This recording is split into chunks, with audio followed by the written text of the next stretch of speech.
讓我依如堅持忠誠，難道你又細行安定？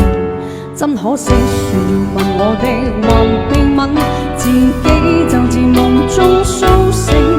離場是否有點失控，還是更剛烈的劇情？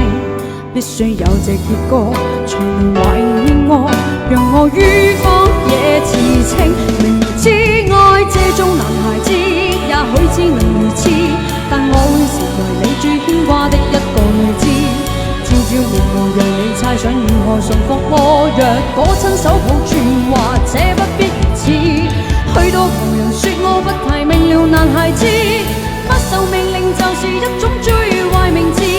笑我這個毫無辦法管束的野孩子，連活也幸福都不介意。讓我依如堅持忠誠，難道你又細行安定？真可惜，誰要問我的